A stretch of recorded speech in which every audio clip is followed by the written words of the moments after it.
Hey, salut à toutes et à tous, comment c'est que ça va bien?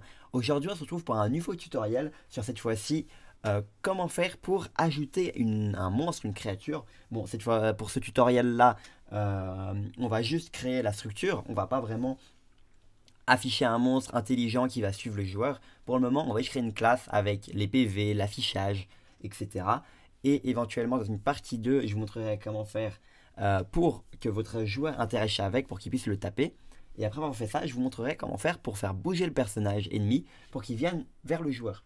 Donc là, pour aujourd'hui, je vais juste faire l'affichage, l'animation, etc. mais sans mouvement. En passant, je vais peut-être vous mettre dans le Discord, même c'est sûr que je vais vous le mettre, le sprite que je vais utiliser. Donc là, je vous montre rapidement ce que j'utilise. Je peux vous montrer rapidement. C'est un sprite que j'ai fait pour le tuto. C'est un petit démon qui bat des ailes en se déplaçant. Voilà, il va juste de haut en bas. On n'a pas besoin de plus pour le tutoriel. Donc, pour le moment, je vais juste vous montrer quelques modifications que j'ai fait en off pour le tutoriel. Donc, pour le player, j'ai rajouté assez durement un intro et colonne qui va servir à définir le nombre de lignes et de colonnes pour l'animation. Si vous avez suivi le tuto animation, vous voyez de quoi je parle, mais sinon, bah, copiez juste. Sinon, regardez le tuto animation. Donc là, maintenant, quand je le déclare dans Game 1, je le passe directement en paramètres, le nombre de rows et le nombre de colonnes. Et j'ai fait pareil pour collectibles, comme on va le voir, rows et colonnes, que vous allez donc mettre à la place des valeurs qui étaient initialement ici, donc qui étaient de 1 et de 4. Donc, vous allez déjà commencer par créer une nouvelle classe, une classe ennemie. Vous allez faire ajouter, vous faites clic droit sur tuto, enfin sur votre répertoire source, vous faites ajouter, nouvelle classe. Ici vous allez l'appeler par exemple monster, comme ça c'est un peu plus large. On va l'appeler monster. Et donc un monstre, qu'est-ce qu'il a besoin d'avoir? Bah alors ça c'est simple, on va pouvoir s'inspirer de la classe player, parce qu'au final un monstre c'est un joueur mais pas gentil, pour la base en tout cas. Donc là ce qu'on va faire c'est grossièrement copier la page player, et je vais vous expliquer chaque ligne évidemment si jamais vous n'avez pas suivi les tutoriels précédents. Pardon. On va copier tout ça, on va les copier dans Monster. On va évidemment devoir modifier le constructeur, parce que le constructeur actuel c'est player, mais c'est pas le constructeur de cette page là, enfin de cette classe, étant donné que là on est dans la classe monster et non player. Donc un monstre, qu'est-ce qu'il a besoin? Il a besoin d'une position initiale, une position Y initiale et pas qu'initiale au final, une position générale. Donc on va d'abord lui donner des valeurs privées. Des valeurs privées, il faut que je rajoute ça, mais au final ça le fait par défaut dans Visual. Ça set par défaut en privé, mais là je vais le mettre juste pour la forme. Hop là, hop là, hop là, hop là. N'oubliez pas les espaces entre le type et le private. Donc voilà, il faut position X, position Y. Donc X c'est dans la longueur et Y c'est dans la hauteur. Ensuite il faut évidemment une taille et une largeur. Ça va être plutôt pour cette l'affichage de l'image. Ensuite on va lui rajouter une vitesse parce qu'il pourra se déplacer évidemment. Donc un float c'est pour pouvoir donner des chiffres à virgule en passant, pour qu'on puisse être plus précis qu'un int. Un int c'est un entier, donc ça va être 1, 2, ça va pas être 1,5 par exemple. Voilà. Ensuite on va lui mettre une sprite color. Le sprite color ça va être ce qui va nous permettre de changer le visuel de l'image. Donc initialement l'image on met une couleur blanche, ça sert à afficher l'image telle quelle, mais si jamais on le met en rouge, il y aura un filtre rouge qui passera par dessus et ça sera parfait pour afficher quand il se fera toucher ou quand le joueur se fera toucher. C'est à dire que quand on se fera toucher on pourra faire changer la couleur de la sprite pour qu'elle devienne rouge, comme s'il y avait eu un impact. Ensuite on a une autre propriété qui est la propriété texture 2D, qui donc contiendra la texture, du coup l'image en question. Je vais vous montrer après comment évidemment ajouter des textures, même si j'avais un tutoriel fait pour cela. Ensuite, il y a la spreadsheet animation, c'est une classe qu'on a fait, mais si jamais vous voulez pas utiliser l'animation, vous ne pouvez ne pas le faire dans ce tutoriel, mais suivez, c'est toujours plus sympa d'avoir suivi le tutoriel précédemment. Donc ça c'est juste ce qui va servir à animer. Ensuite les collisions, j'ai pas le montré dans ce tutoriel là, donc je vous l'explique même pas, mais ça va servir à avoir un impact avec le joueur. Et la map. Ça c'est tout pareil, on va le mettre en commentaire pour le moment parce que franchement, on va le laisser sinon ça risque de poser des conflits plus tard. Et là pareil, on n'en a pas besoin. Tout ça là, ça va pas être pour ce tutoriel là. Ok, excellent. Donc après cela, pour accéder à chacune des propriétés suivantes, ce que vous allez faire c'est surligner la totale de vos propriétés. Vous faites action rapide défactoriser et encapsuler les champs. Et ça va donc vous donner ces valeurs là qui sont juste ici. Voilà, ça c'est juste pour pouvoir accéder depuis une autre classe à ces valeurs-là en faisant par exemple un monster. Hop là. Pardon, bon, un monster mais initialisé, donc monster, hop là, est égal à new monster. Et bien le new monster, il va avoir comme propriété les propriétés qu'on a passées en public. Voilà. Donc, ensuite de ça, il y a le constructeur. Donc le constructeur, c'est ce qui va initialiser la classe en question. Donc le monster, il va prendre quoi? Il va prendre une colonne, une ligne, pardon, une colonne, la position, la taille, la vitesse, la texture qu'on va set en paramètres dans Game 1 à l'endroit où on l'initialise. Bon, ça va pas être forcément dans Game 1 dans un vrai jeu, mais là on le fera pas à la dure, sinon il y aurait un game manager, mais ça j'explique déjà dans d'autres vidéos. Donc là on peut même rajouter éventuellement dans les propriétés ici row et colonne pour que ce soit un peu plus propre et qu'on puisse directement avoir cet affichage juste ici. Mais c'est pas très important, donc là on set les trucs de base, donc on a le X, la position X, donc celle qu'on a set ici grâce à l'encapsulation, on le met position X et on lui donne en paramètre le float X. Du coup tous les paramètres que vous voulez associer, vous les mettez là et vous faites égalité suivante. Voilà, vous faites ça partout. Ça, donc vous n'avez pas besoin, ce qui est juste là, vous n'avez pas besoin pour ce tutoriel là. Voilà, donc l'animation, on va vite fait l'utiliser, donc je vais quand même vous en parler juste après.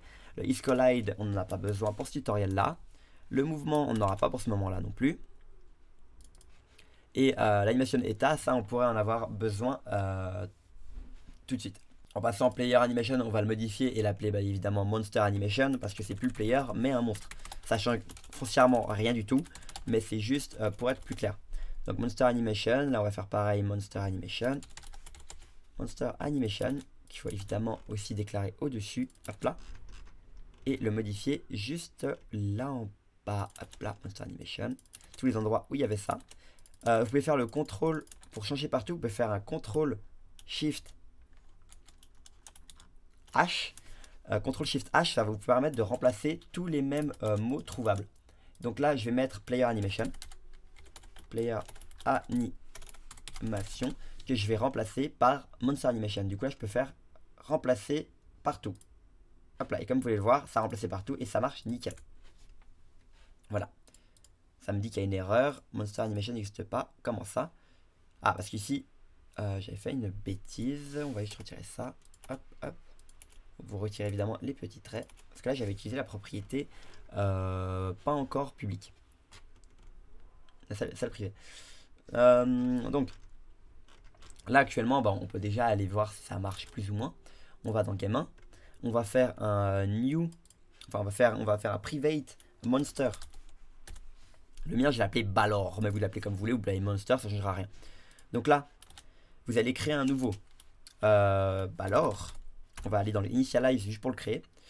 Est égal à new monster. En paramètre, il prend quoi?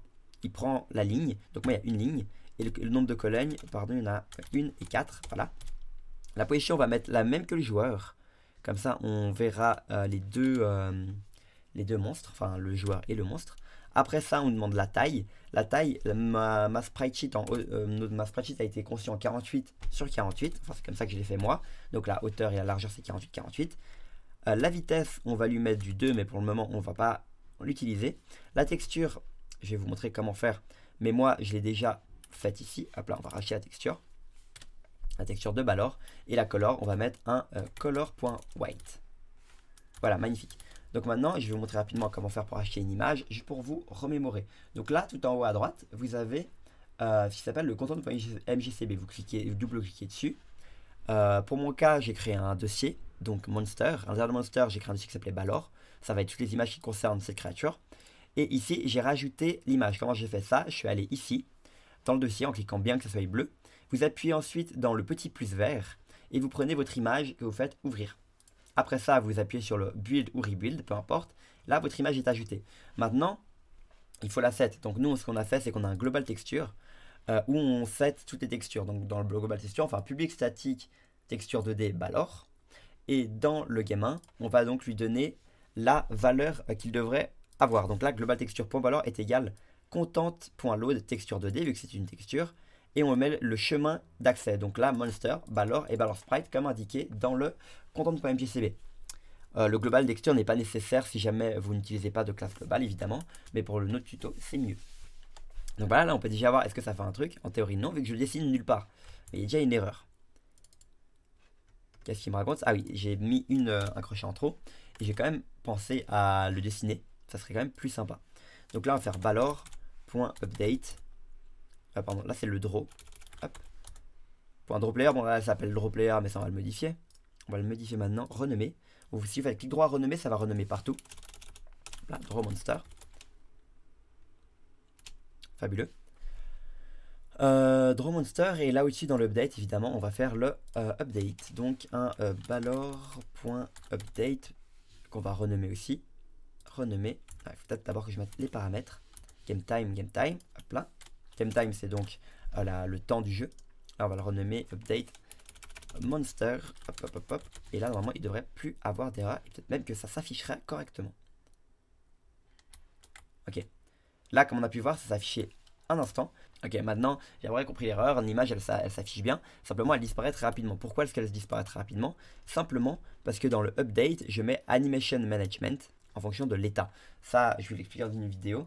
Mais en gros, là, ça essaye de trouver l'animation. Mais étant donné que le personnage ne bouge pas, bah, ça se trompe d'animation. Et donc là, ce qu'on va faire, c'est que l'animation par défaut, on va la set à 0 et 3. C'est l'animation par défaut. Hop là. Et là, on va vérifier tout de suite. Non, ça devrait marcher. Non. Donc là, maintenant, on peut vite fait vérifier que l'image apparaît bien. Mais si jamais on met en commentaire le Monster Animation, Specific Frame, ça devrait juste afficher l'image, mais sans l'animer. Donc là, vous pouvez voir, elle s'affiche bel et bien. Donc là, votre monstre apparaît, mais il n'est pas encore trop présent niveau animation. Donc là, ce que vous allez modifier, bon, au final, on le fera bien plus précisément dans un autre tutoriel, mais je vais vous montrer. Vous êtes donc dans Animation Management État. C'est là où tout va se jouer. On va juste mettre au-dessus Monster Set Animation 0 et 3. Et on va mettre ça en commentaire pour vérifier que l'animation se fait bien en boucle. Et voilà, comme vous pouvez le voir, l'animation se fait bel et bien entre 0 et 3. Donc pourquoi 0 et 3? J'ai déjà expliqué dans une autre vidéo, mais de gauche à droite, donc 0 c'est la position 1, 2, 3, enfin ça fait 0, 1, 2, 3, donc de 0 à 3, c'est cette ligne-là. Voilà. Donc là, la position générale, ça va être ça.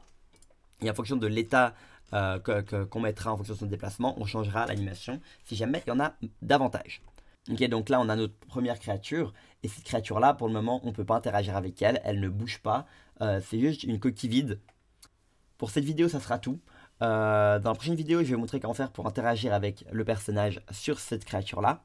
Et la vidéo qui suivra, ça sera une vidéo très très longue, donc vraiment abonnez-vous si vous voulez pas la rater, et très très impactante pour la suite de tous vos jeux, c'est-à-dire ajouter une IA plutôt intelligente à votre créature.